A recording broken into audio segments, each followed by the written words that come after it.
Dodgers and the Cubs. What storylines intrigue you most about this matchup, Tim? I think it's all about Clayton Kershaw. Can he finally get over that hump? Can he finally get to his first World Series? Because here's a guy who is basically unhittable in the regular season. He's won nearly 70% of the games that he has pitched in. And in the postseason, Dylan, he's won less than 50% of the games that he has pitched in. And the walks are way up and the hits are way up. I think it's all up here with him. How could you be that good, that dominant year after year during the regular season? Then you get in the postseason and you're like, oh no, all eyes are on me. I thought last year was an improvement. Obviously, he was outstanding against the Nationals. But can he get over that hump? I think he's the biggest storyline. I certainly agree that is going to be a storyline that is worth watching. And Clayton Kershaw even knows that himself. He has addressed those postseason failures, and this is what he's had to say getting ready for the NLCS Game 1 start.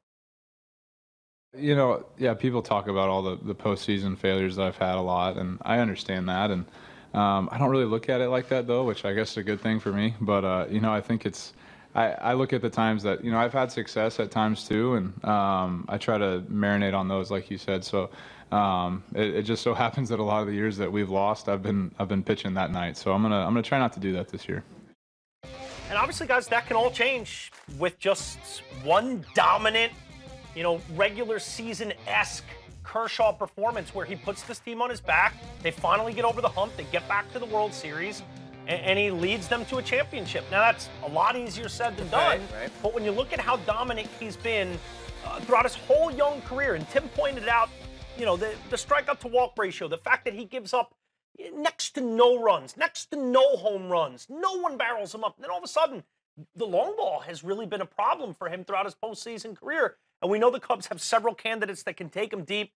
I think it's just a fun, ripe, salivating kind of storyline, just a rematch factor. And that this year the pressure's on the Dodgers, not the Cubs. The Cubs were the 100-win team last year. The Cubs had that it factor. They were better than the whole rest of the league. They went wire to wire in the Central. They looked like the team to beat. Were they going to complete destiny against the underdog Dodgers? And they were able to do so last year. Now the script is flipped. The Dodgers are the 100-win team. They're the ones that look like they have the it factor.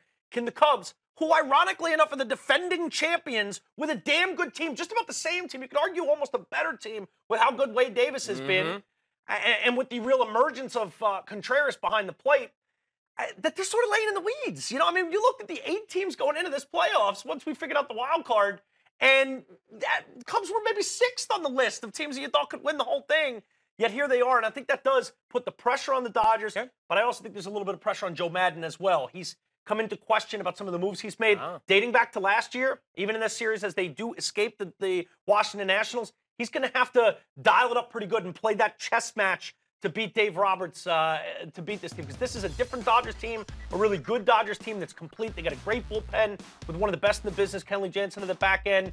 And this is a team that sort of has a lot of different heroes every night, especially with Bellinger and Turner and Seager, all the different leagues having a real comeback year.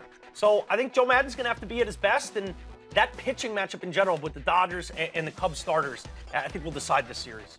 And as, again, we get ready for Game 1 of the NLCS to start, tomorrow we know Kershaw's going to be on the bump. Maddon has to figure out John Lackey, Jose Quintana, someone else on short rests. We don't know yet who the Cubs starter is going to be, but everyone was all hands on deck just getting through the Nationals in 5 games of the NL.